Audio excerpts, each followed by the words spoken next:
Hello, Beekman Elementary School. So nice to be talking to you today. It is Wednesday, July 15th, and it's time for our weekly summer video. So let's get started. Time for news from the school. So first up, question for you. Do you like Disney movies? Do you like trivia? You want to see some other Beekman Bears? Well, if you said yes, then you should come to our Disney Trivia Night. It's going to be on Tuesday, July 21st at 6 p.m., so that's next week. An email with all of the details will be going out very soon to families, and you are invited. So get ready, and I hope to see you online in a few weeks for Disney Trivia Night. And we had another student send in a joke. Thank you, Nicole Connor, for sending in this one. The question is, what is a chicken's favorite subject in school? That would be economics. Economics is an actual subject, but chickens study economics. All right. Thank you, Nicole. Appreciate that. And students, if you have any jokes you'd like to send in, feel free. Send them in, and we'll read them on air. I'm pleased to do another Where in the World segment with you this week. This one comes to us from two of our Beekman teachers. So take a look and see if you can figure out where these teachers are.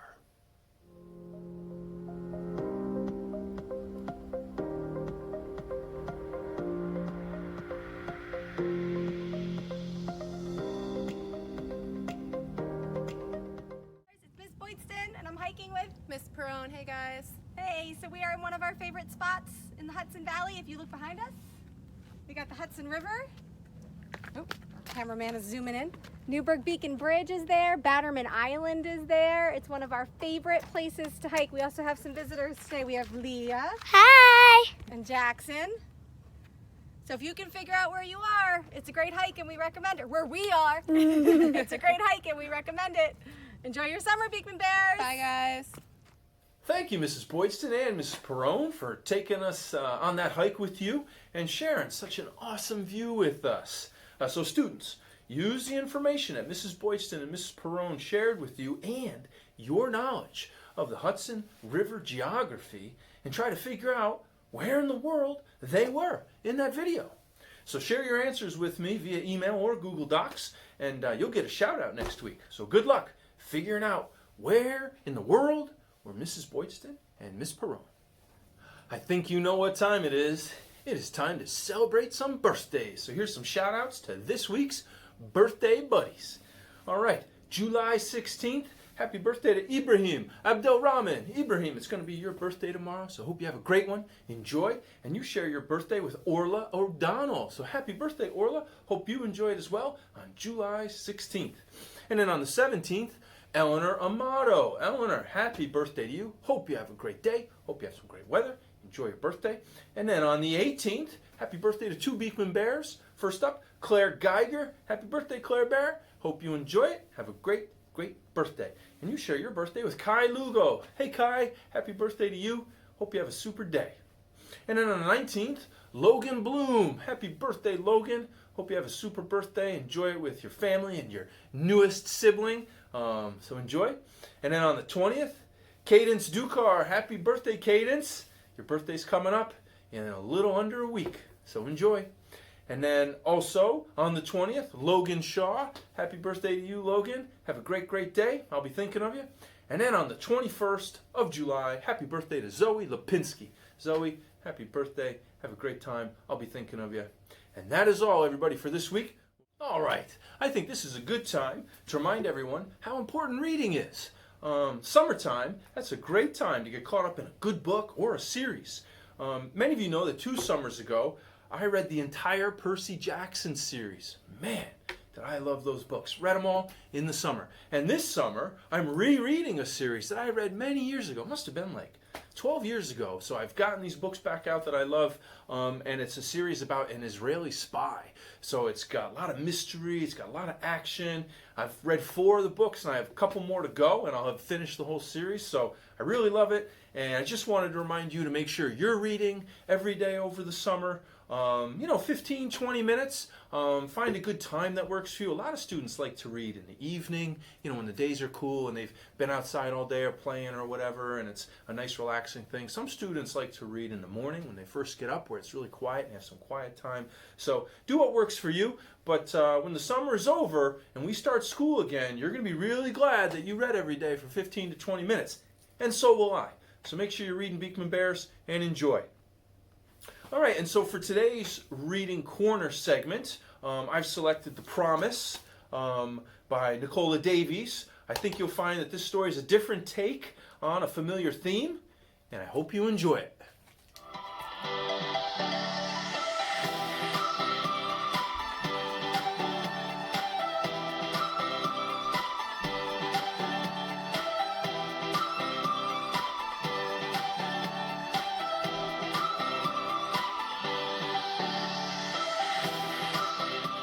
The Promise. When I was young, I lived in a city that was mean and hard and ugly. Its streets were dry as dust, cracked by heat and cold, and never blessed with rain. A gritty yellow wind blew constantly, scratching around the buildings like a hungry dog. Nothing grew. Everything was broken. No one ever smiled. The people had grown as mean and hard and ugly as their city, and I was mean and hard and ugly too. I lived by stealing from those who had almost as little as I did. My heart was as shriveled as the dead trees in the park. And then, one night, I saw an old lady down a dark street. She was frail and alone, an easy victim. Her bag was fat and full, but when I tried to snatch it from her, she held on with the strength of heroes. To and fro we pulled that bag until at last she said, "If you promise to plant them, I'll let go." What did she mean? I didn't know or care. I just wanted the bag, so I said, "All right, I promise." She loosened her grip and smiled at me. I took the bag. I ran off without a backward look, thinking of the food and the money that must be in her bag. But when I opened it, the bag held only acorns. I stared at them, so green, so perfect, and so many. And I understood the promise. The promise I had made.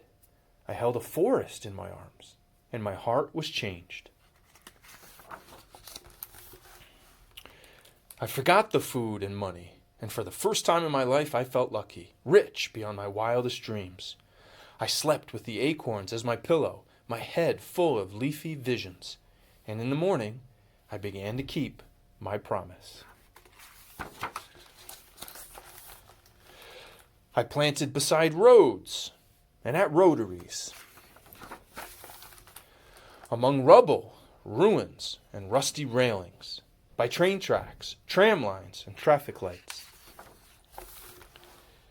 in abandoned parks and gardens laced with broken glass, behind factories and shopping malls, at bus stops, cafes, and apartment buildings. I pushed aside the mean and hard and ugly, and I planted, planted, planted. Nothing changed at first. The gritty wind still scratched the parched, cracked streets. The people scowled and scuttled to their homes like cockroaches. But slowly, shoots of green began to show.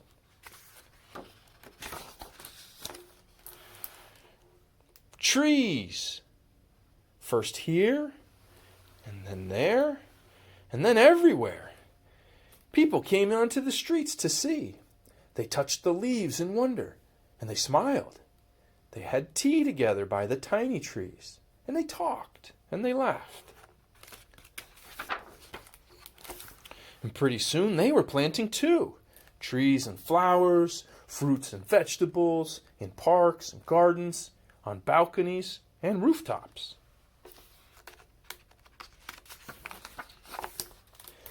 Green spread through the city like a song, breathing to the sky, drawing down the rain like a blessing.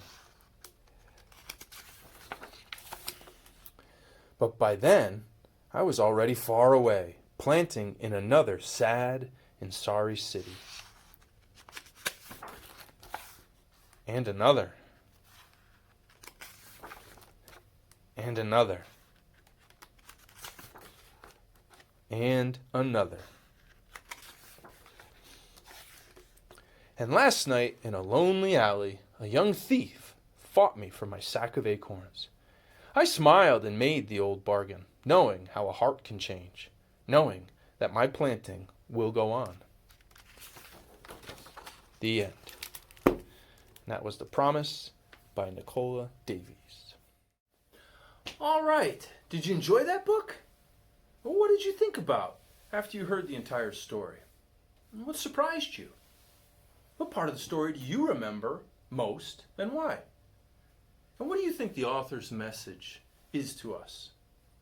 So why don't you take a moment, pause the video, and if you can, talk to a family member about these questions or about anything you'd like to talk about related to the book, The Promise.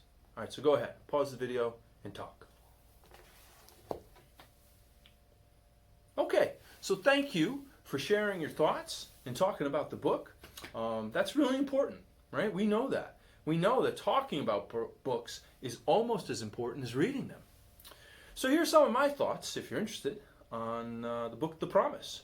First, I find it really interesting that the author chose an urban setting for the book. Urban means a city. And that the city was sad and a broken place. This is a common theme in many stories, right? And it's in movies and shows where we see that cities are kind of like bad or harsh places. However, we can find sad and broken people in communities in the countryside and in neighborhoods, right? Also, there are many happy and wonderful things about cities and the people in them too. So let's make sure we don't think the message is that cities are bad places, because they aren't. Second, another thing I think about is it seems that the author is reminding us that nature, and specifically plants like trees, they're so important to us. They clean the air, they give us shade, and they cool the environment. And when the environment is better, we feel better, and we're happier. Third, I found myself thinking a lot about the thieves in the book and how each time the author portrayed the theft, it was also portrayed as an opportunity for the person being robbed to turn the actions of the thief into something good. I mean, that's pretty unusual. I've never really come across that much. We don't often think of robbery as an opportunity for something good. We often think of robbers as bad people. And in this book, we see that the people who were stealing were doing so out of desperation and need. Doesn't mean that it's right to steal, but it reminds us that people do bad things, but most people are not bad. How do we choose to see people? As good or bad? Or just as people who happen to make mistakes? It's our response to those mistakes that can often turn a bad situation into something better. And I wonder if that makes you think of something. That last part I said, that our response to bad people, or to mistakes that people make, does that have any effect on those people? So what are you thinking? Does that remind you of something? I wonder if it reminds you of bucket filling. Because if it does, then you and I are on the same wavelength.